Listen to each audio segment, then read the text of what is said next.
This channel does not promote any violent, harmful, or illegal activities. All content provided by this channel is meant for an education purpose only.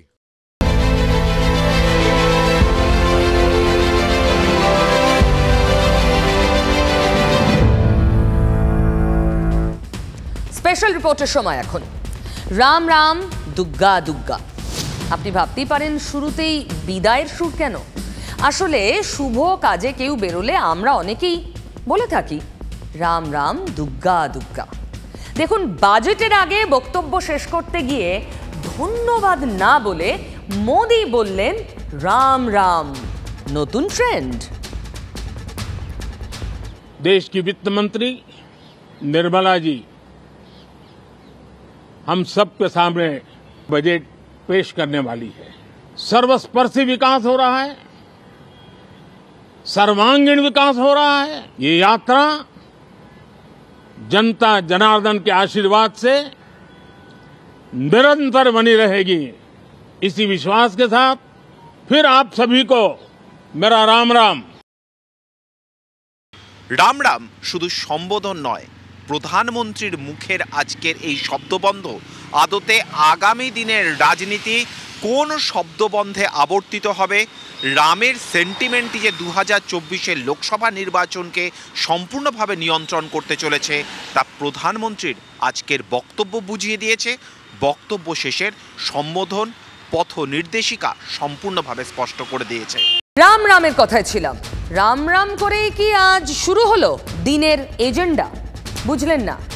সকালে তৃণমূলের সুদীপ বন্দ্যোপাধ্যায়কে CAG report দেখতে বললেন মোদি, আর বিকেলে সেই ক্যাগই হয়ে গেল বিজেপির হাতিয়ার।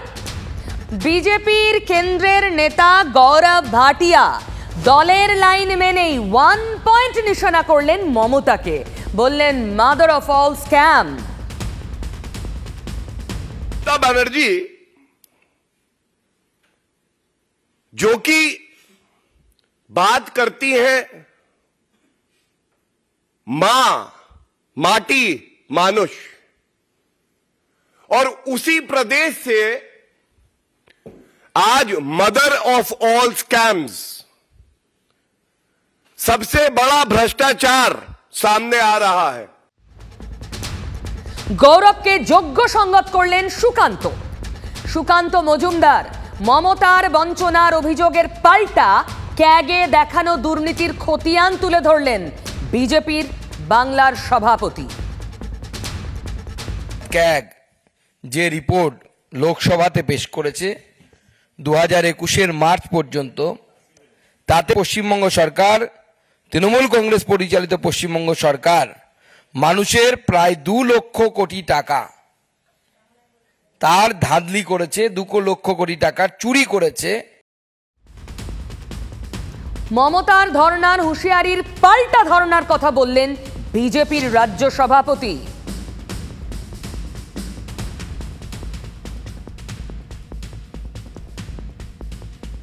মমতার ধর্নার পাল্টা ধর্নার কথা বললেন সুকান্ত, শোনাবো। মমতা বন্দ্যোপাধ্যায় ধর্নায় বসার পরেই আমরা কলকাতাতে ধর্নাতে বসবো। এই প্রশ্নগুলোর উত্তর: ইউটিলাইজেশন সার্টিফিকেট কোথায় দিদি, কোথায় কন্টিজেন্সি ফান্ডের টাকা? মানে কি বুঝলেন? ভোটের আগে কেন্দ্রের বিরুদ্ধে এদিকের অস্ত্র বঞ্চনা আর বকেয়া, আর মাঠে নামছেন স্বয়ং মমতা। আরো নির্দিষ্ট করে বললে বিরোধী ইমেজের মমতা, বিদ্রোহী মমতা পথে নামছেন, ধর্নায় বসবেন। জোরদার কাউন্টার করতে সেই বিদ্রোহের পথে কি বেছে নিচ্ছে বিজেপি? অর্থাৎ পথে এবার নামো সাথী, পথই পথ দেখাবে দুপক্ষকেই। 2রা ফেব্রুয়ারি শুক্রবার থেকে আম্বেদকর মূর্তির নিচে ধর্নায় বসছেন মমতা। যারা 100 দিনের কাজ করেও টাকা পাননি তাদের ধর্নায় জড়ো হওয়ার ডাক দিলেন মুখ্যমন্ত্রী। যারা কাজ করেও টাকা পাননি, সারা বাংলায় রটিয়ে দিন, তারা যেন, আমি একটা ধর্না করছি 2 তারিখ থেকে বাবা সাহেব আম্বেদকরের মূর্তির নিচে, আপনারা সবাই এসে ওখানে জড়ো হন। 2 ফেব্রুয়ারির এই ধর্না কর্মসূচিকে সামনে রেখে মমতা নতুন করে কেন্দ্র বিরোধিতায় শান দিচ্ছেন। বঞ্চনার অভিযোগকে সামনে রেখে মুখ্যমন্ত্রীর পথে নামার এই প্রস্তুতির মধ্যেই ধাক্কা দিলেন সুকান্ত। বঙ্গ বিজেপির সভাপতির মুখে রাজ্য নিয়ে ক্যাগের রিপোর্ট। প্রায় 2 লক্ষ কোটি টাকার হিসেব রাজ্য দেয়নি। দিল্লি থেকে অভিযোগ সুকান্তর।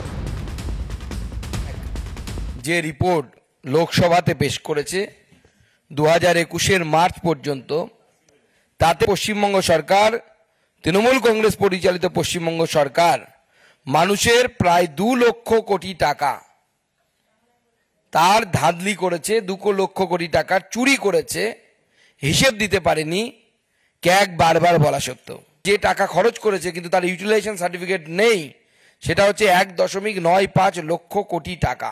এই জনগণের টাকা গেল কোথায়, কার কাছে গেছে? কারো কাছে কোনো তথ্য প্রমাণ নেই। এখানেই থামেননি সুকান্ত মজুমদার। মমতার নিজের দফতর নিয়ে ক্যাগের রিপোর্ট নিয়ে বড় প্রশ্ন তুললেন।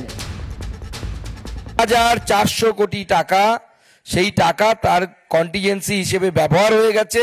এই 3400 কোটির 1/3 বেশি টাকা মমতা বন্দ্যোপাধ্যায়ের নিজের মিনিস্ট্রি অর্থাৎ হোম মিনিস্ট্রি এই কন্টিজেন্ট ফান্ড বলে তুলে নিয়েছে। তার বিল ট্রেজারিতে জমা দেওয়া হয়নি। ক্যাগের রিপোর্ট সামনে রেখে শুরুটা সুকান্ত করলেন, আর সেই সুর সপ্তমে তুললেন গৌরব ভাটিয়া, বিজেপির জাতীয় মুখপাত্র। মাদার অফ অল স্ক্যাম মমতার নাম করে বললেন। ममता बनर्जी जो कि बात करती हैं मां, माटी, मानुष, और उसी प्रदेश से आज मदर ऑफ ऑल स्कैम्स, सबसे बड़ा भ्रष्टाचार सामने आ रहा है। মমতার আর্থিক বঞ্চনার জবাব দিতেই কি বিজেপির ক্যাগ অস্ত্রে শান, নাকি গৌরব ভাটিয়ার কথার মধ্যেই আরো কোনো ইঙ্গিত রয়েছে? মাথায় রাখতে হবে, গৌরব ভাটিয়া যেদিন মাদার অফ অল স্ক্যাম বলে মমতাকে দাগলেন, হেমন্ত সোরেন শুধু নয়, কেন্দ্রীয় এজেন্সিতে অস্বস্তিতে। কুর্সি টলমলো ঝাড়খণ্ডের মুখ্যমন্ত্রীর, এখন গ্রেফতার ঝাড়খণ্ডের মুখ্যমন্ত্রী হেমন্ত সোরেন। আজকের রাজনীতির সবচেয়ে বড় খবর, দিল্লির মুখ্যমন্ত্রীরও ইডির দপ্তরে ফের তলব। তারপর কে? 16,000 কোটি টাকার দাবি নিয়ে মমতা ধর্নায় বসবেন। তৃণমূলের প্রবীণ সাংসদ সুদীপের মন্তব্য ছিল, পরিস্থিতি বাধ্য করেছে মমতাকে সত্যাগ্রহে বসার জন্য। পশ্চিমবাংলার যে পাওনা 1,16,000 কোটি টাকা, যা প্রধানমন্ত্রীর কাছে 10 জন সাংসদ সহ আমাদের মুখ্যমন্ত্রী সাক্ষাৎ করেছিলেন 1 মাস আগে, যার মধ্যে 100 দিনের কাজের জন্য 8,000 কোটি টাকার দাবি ছিল। কোনো জবাব প্রধানমন্ত্রীর দপ্তর থেকেও আসছে না, সরকারও দিচ্ছে না। পরিস্থিতি আমাদের মুখ্যমন্ত্রীকে বাধ্য করছে অবস্থান সত্যাগ্রহে যাবার জন্য। সংসদের বাজেট অধিবেশনের প্রথম দিনে সেই সুদীপই রাজ্যের বকেয়ার কথা তোলেন। মোদীকে ফের আর্জি জানান, বাংলার টাকা দিন। তৃণমূল সাংসদকে মোদীর সংক্ষিপ্ত জবাব ছিল, ক্যাগ রিপোর্ট দেখুন। সকালে বললেন মোদী, আর বিকেলে বিজেপির সাঁড়াশি আক্রমণ। একদিকে সুকান্ত, অন্যদিকে गौरव भाटिया। एक कैग रिपोर्ट्स को ध्यान से देखा जाए, पैसा लूटने के लिए हर जगह पे ममता बनर्जी की सरकार के द्वारा कोशिश किया गया। जब एक नोशनल वैल्यू 2G घोटाले को दी गई थी तो वो भी 1,76,000 करोड़ के आसपास था।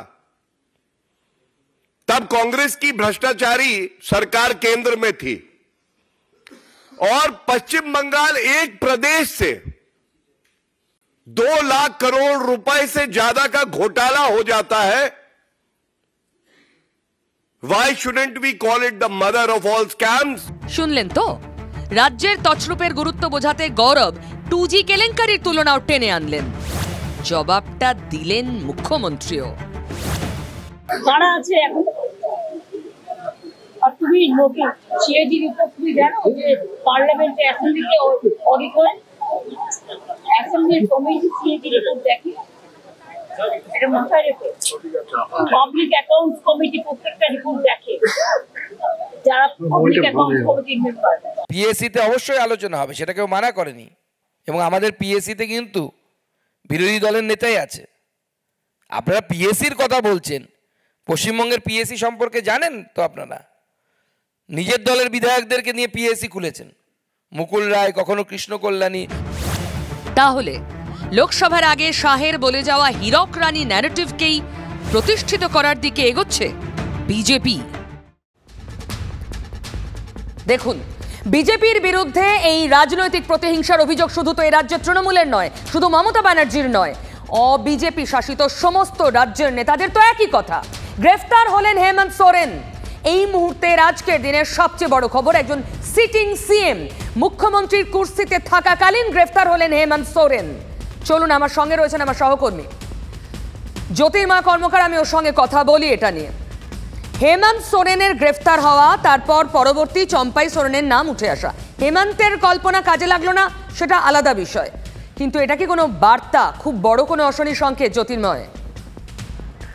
দেখো, এই মুহূর্তে যে রাজনৈতিক পরিস্থিতি, অর্থাৎ হেমন্ত সোরেনকে প্রায় 10 বার ডেকেছিল এনফোর্সমেন্ট ডিরেক্টরেট। তিনি বারবার ধরে ইডি সমন এড়িয়েছেন, এবং এমনকি গত কয়েকদিন আগে আমরা দেখেছি যে প্রায় 30 থেকে 40 ঘন্টা একজন মুখ্যমন্ত্রী, তিনি কার্যত কোনো তার ট্রেস ছিল না। ফলত এর পরবর্তী ক্ষেত্রে যখন হেমন্ত সোরেন তিনি গ্রেপ্তার হচ্ছেন, তখন অবশ্যই প্রশ্ন যাচ্ছে অরবিন্দ কেজরিওয়ালকে নিয়ে। এই দিল্লির মাটিতে আমরা তাকে দেখেছি যে একের পর এক তাকে সামন পাঠানো হচ্ছে, এবং আজকেও তাকে নতুন করে একটি সামন পাঠানো হয়েছে। প্রত্যেকটা সামনের ক্ষেত্রেই তিনি যেটা জানাচ্ছেন যে তাকে তলব করা সম্পূর্ণভাবে বেআইনি।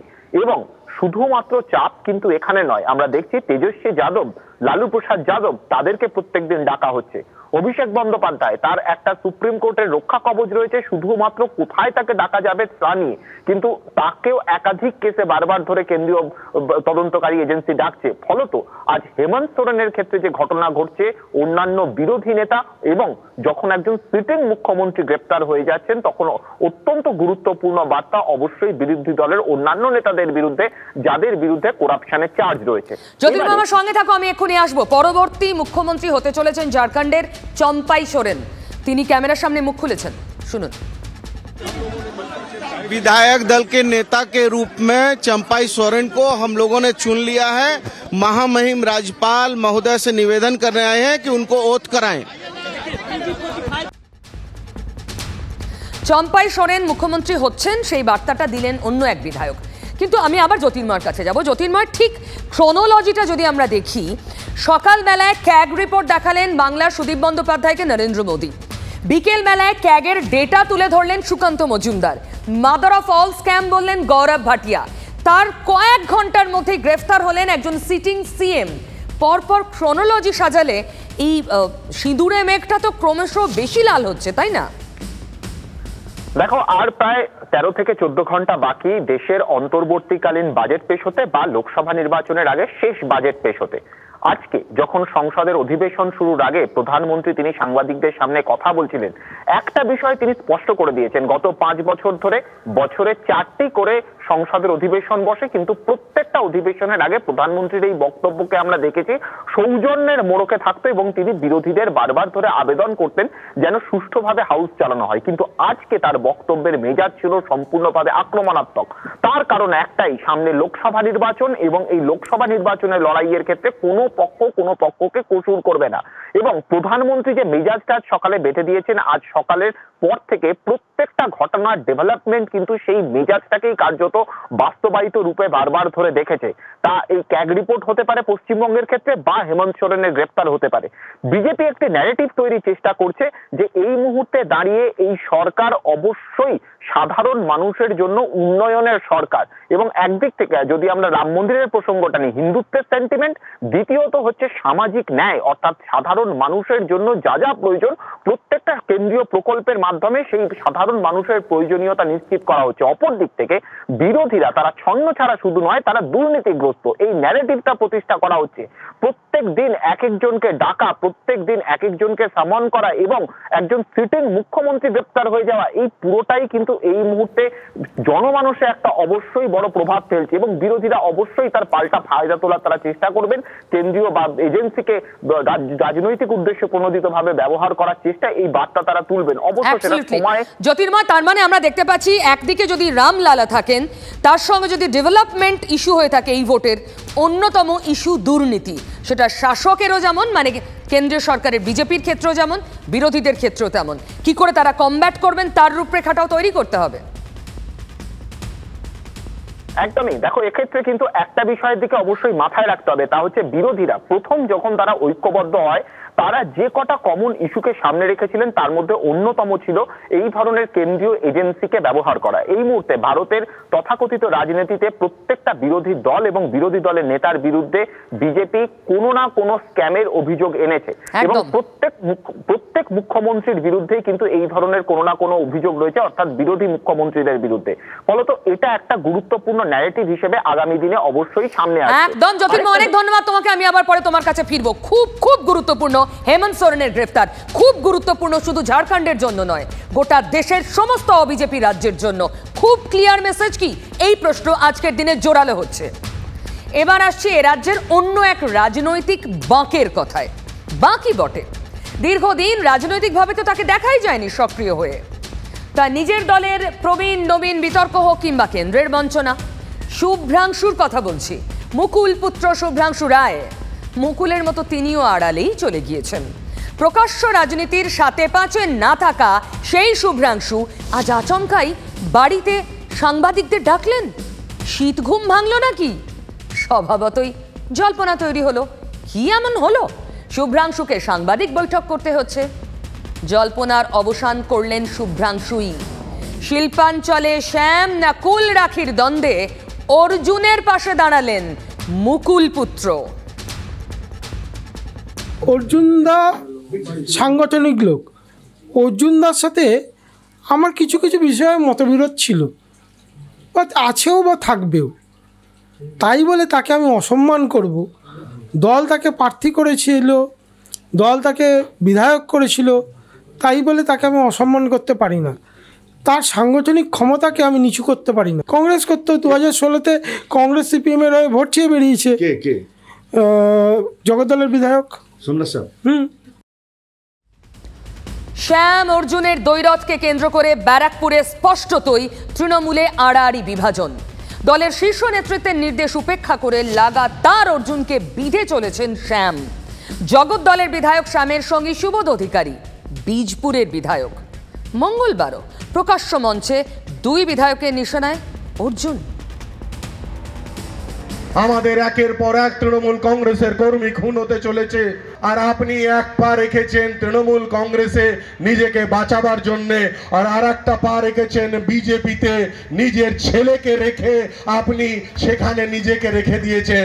এই ব্যারাকপুর লোকসভার মধ্যে কি যাদের বাড়িতে 2019-এ বোমগুলি চালানো হয়েছে, সেই সব কর্মীদের বাড়িতে সেই সব নোটোরিয়াস ক্রিমিনাল নিয়ে জনপ্রতিনিধি এলাকায় ঘুরে বেড়াচ্ছে।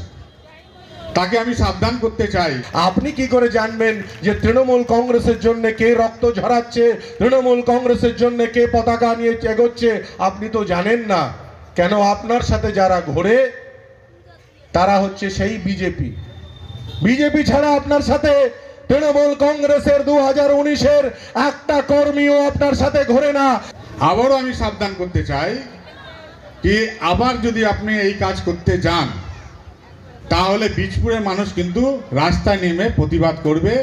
এই প্রতিবাদ কিন্তু আপনাকে সামাল দিতে হবে। শুরুর দিকে মুখ খুললেও এই জোড়া আক্রমণের মুখে অর্জুন এখন কৌশলী, রাজনীতির সমীকরণের কথাই বলছেন। রাজনীতিতে সবসময় একটা সমীকরণ চলে, সেই সমীকরণটাকে ইউজ করতে হয়। যে করতে পারে সেটাই সফল হয়। রাজনীতি মানেই তো কৌশল। সবসময় প্রবীণরাকে সম্মান দিতে হয়, এটা আমাদের দিদি সবসময় বলেন। অর্জুনের কৌশলী অবস্থান থেকে আপনি কি বুঝলেন?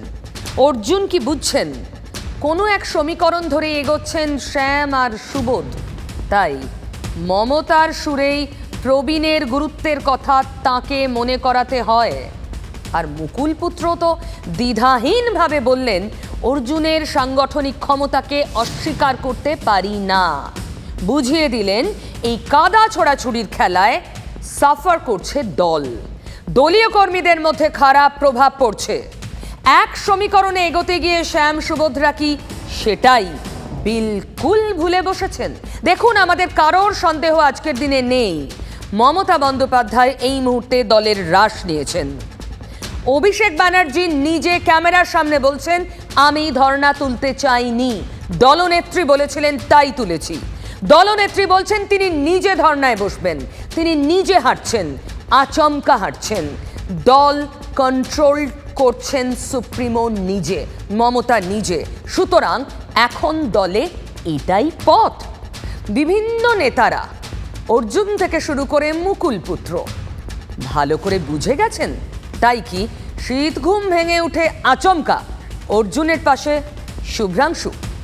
অবশেষে প্রতীক্ষার অবসান, চাকরির দরজা খুলল। প্যানেল প্রকাশ করলো পর্ষদ, চাকরি পাবেন 2014 সালে টেট উত্তীর্ণরাও। 2014 সালে টেটের ভিত্তিতে 59,000 নিয়োগ হলেও 2017 সালে টেটে একজনেরও নিয়োগ হয়নি। 11,765 জনের পদ ফাঁকা আছে। প্যানেলে 9,000, প্রায় 9,500-এর মতো চাকরি পাচ্ছেন। টোটকাটা আবার আগামীকাল।